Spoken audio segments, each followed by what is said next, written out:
नक्श, यहाँ आओ, मुझे तुमसे कुछ जरूरी बात करनी है। चित्रा, नक्श से कौन सी जरूरी बात करने वाली थी? क्या अनिका को इस बात के बारे में पता होगा? क्या चित्रा नक्श और अनिका का डाइवोर्स करवाने वाली है? क्या बदले हुए नक्श की सच्चाई जानकर अनिका को उसमें अपना प्यार दिखने लगेगा? या फिर आज की रीयूनियन पार्टी में नक्श को उसकी शिवानी मिल जाएगी? या नक्श और शिवानी के बीच में प्यार का सिलसिला फिर से उठेगा? क्या नक्श अनिका को छोड़कर शिवानी का दीवाना होगा? नक्श, नक्श, नक्श, बहरे हो गए हो क्या? सुनाई नहीं दे रहा? मैं कब से बुला रही हूँ। जी मम्मी जी, कहिए क्या बात है? ये देखो, तुम्हारे चेकअप के रिपोर्ट्स आ गए हैं। ये रिपोर्ट तो नेगेटिव आई है और ये तो खुशी की बात है। मुझे कोई जेनेटिक डिसऑर्डर नहीं है। तो तुम्हारे कहने का मतलब है कि कमी मेरी बेटी अनिका में है? नहीं मम्मी जी, ऐसा तो मैं सोच भी नहीं सकता। मैं सब समझ रही हूँ नक्श, मुझे तुम पर कोई भरोसा नहीं है। तुम अपने पेरेंट्स का भी टेस्ट करवाओ। मैं नहीं चाहती कि तुम्हारी वजह से मेरी अनिका को कोई भी प्रॉब्लम हो। पिछले 1.5 सालों से लगातार नक्श और अनिका IVF के जरिए टेस्ट ट्यूब बेबी करने का ट्राई कर रहे थे। IVF रिजल्ट्स देखकर नक्श अपनी सासू माँ की बातों को अनसुना करके सोच में डूब गया था। तभी चित्रा ने कहा, अरे कहाँ खो गए? जवाब दो मेरा। पेरेंट्स का टेस्ट? हाँ, क्यों? तुम्हारे पास पैसे नहीं है?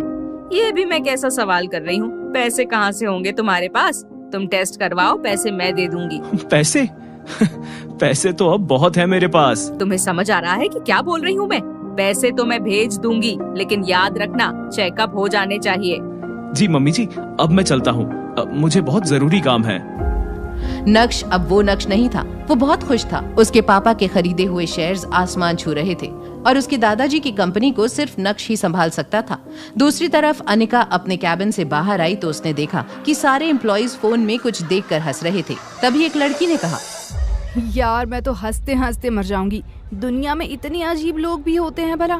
तेवर तो देखो इसके, करता धरता कुछ है नहीं और आ गया यहाँ हमारी मैडम को गुस्सा दिलाने। वैसे तो ये वीडियो बनाई किसने? अनिका मैम को पता चला तो उसकी खैर नहीं। I really admire Anika ma'am. उसके सामने तो ये आदमी कुछ भी नहीं है। कभी कभी तो मैं सोचता हूँ कि इन दोनों की शादी कैसे हो गई। और शादी तो छोड़ो, 2 साल में इनका डिवोर्स भी नहीं हुआ।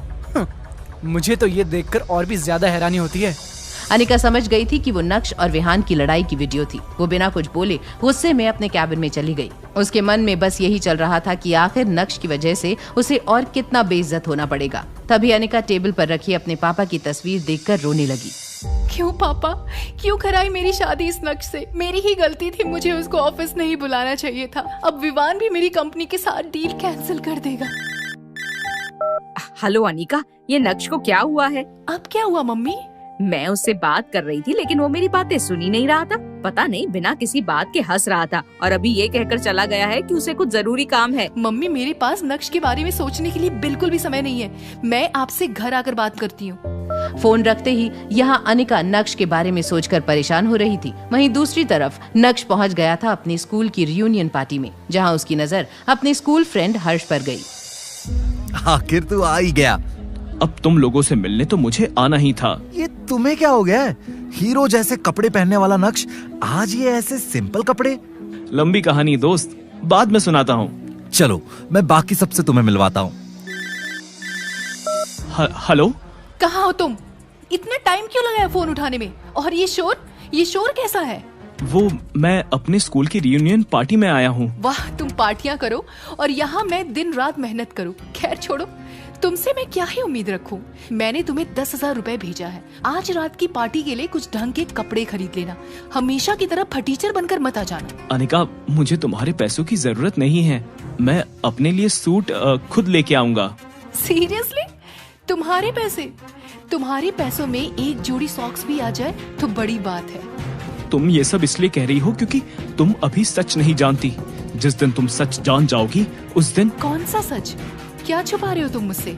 छोड़ो, फैमिली गैदरिंग है नक्श, टाइम से आ जाना और जो भी बात है वही बताना। वैसे भी तुमने जो ऑफिस में हरकत करी है ना, उसकी वजह से मैं तुमसे बहुत नाराज हूँ।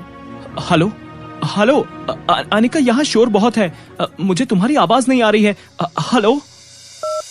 अनिका नक्श की बातों से हैरान हो गई थी। उसे अपनी मम्मी की कही बातें सच लगने लगी थी कि शायद नक्श को कुछ हो गया था, और उधर नक्श चाहकर भी अनिका को सारा सच बता नहीं सकता था। उसने कॉल काटा ही था कि तभी हर्ष ने उससे पूछा, अरे नक्श, तू क्या यहाँ पे कॉल पर बात करने आया है? सॉरी यार, इम्पोर्टेंट था। और बता, कैसी चल रही तेरी लाइफ भाई? वैसे तुझे देखकर तो ऐसा लग रहा है तेरी लाइफ में कुछ भी इंटरेस्टिंग नहीं हो रहा है। स्कूल की तरह यहाँ भी सब नक्श का मजाक उड़ा रहे थे। तभी नक्श की नजर शिवानी पर गई, जिसके पीछे वो स्कूल में दीवाना था। आज भी उसे देखकर उसकी धड़कनें तेज हो गई थीं। हार्दिक ने कहा, अरे क्यों परेशान कर रहे हो तुम लोग नक्श को? क्या हुआ तुम लोगों को? ऐसे अकेले अकेले सारे मजे लूट लोगे? हाँ, मुझे भी बताओ क्या हुआ। अरे कुछ नहीं शिवानी, इतने सालों बाद नक्श से मिलना हुआ, और अभी भी भाई साहब इतने डाउन टू अर्थ रहते हैं कि कपड़ों पर अभी तक कीचड़ के दाग हैं। ओ हाँ, मैं तो इसके पास भी खड़ी नहीं हूँ, फिर भी इतनी स्मेल आ रही है। प्लीज मुझे यहाँ से ले चलो, मैं कहीं बेहोश ना हो जाऊँ। भाई नक्श, आओ हम कहीं और चलते हैं। वैसे तो नक्श को स्कूल टाइम से ही ये सब सुनने की आदत थी, लेकिन शिवानी के मुंह से ये बात सुनकर उसे अच्छा नहीं लगा। हार्दिक उसका अच्छा दोस्त था। वो दोनों पूल साइड जा ही रहे थे कि तभी नक्श को एक मैसेज आ गया। 2 करोड़? क्या 2 करोड़? कुछ नहीं। गाइस, एक जरूरी अनाउंसमेंट करनी है। क्या तुम लोगों को मालूम है, अपनी शिवानी बहुत जल्द भानुशाली ग्रुप के साथ as an actress contract sign करने वाली है। अब तुम्हें बड़ी एक्ट्रेस बनने से कोई नहीं रोक सकता शिवानी। भानुशाली ग्रुप इतनी बड़ी बड़ी फिल्में प्रोड्यूस कर चुके हैं। चलो शिवानी, इस खुशी में तुम डांस परफॉर्मेंस दे दो। क्या पता इसके बाद तुम्हारी एक झलक देखने को तरस जाए, और हाँ, और ऑटोग्राफ लेना भी मुश्किल हो जाए। शिवानी को स्टेज की ओर आता देख सभी जोर जोर से चिल्लाने लगे। म्यूजिक की शुरुआत हुई और शिवानी के डांस से लड़के दीवाने और लड़कियां जेलस हो रही थीं। नक्श उसी कंपनी का सीईओ बनने वाला था। उनकी खुशी देखकर उसके दिमाग में एक अलग ही प्लान बन रहा था। वहीं दूसरी तरफ ऑफिस में बैठी अनिका के कैबिन का दरवाजा नॉक हुआ। Please come in. मैम, ये गिफ्ट हमारे बॉस की तरफ से आपके लिए। बॉस? कौन है आपकी बॉस? सॉरी मैम, उनका नाम बताने के लिए मुझे ऑर्डर्स नहीं है, लेकिन उन्होंने कहा है कि आप खुद उन्हें पहचान लेंगी।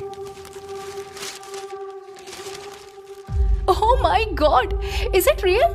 क्या ये सचमुच वही डायमंड नेकलेस है? यस मैम, स्पेशली आपके लिए मंगाया है। सर बहुत प्यार करते हैं आपसे। वो डायमंड नेकलेस देखकर अनिका की आंखें बाहर आ गई थीं। उसे यकीन नहीं हो रहा था कि कोई चीज इतनी भी सुंदर कैसे हो सकती है। उसमें थोड़ी देर खो जाने के बाद जब तक अनिका उस आदमी से कुछ और पूछती, तब तक वो वहां से जा चुका था। आखिर कौन था जिसने भेजा था अनिका को वो बेशकीमती नेकलेस? क्या वो नक्श को पहचानने में कर रही थी भूल? क्या नक्श समय भानुशाली ग्रुप का सीईओ बनते ही तोड़ेगा शिवानी का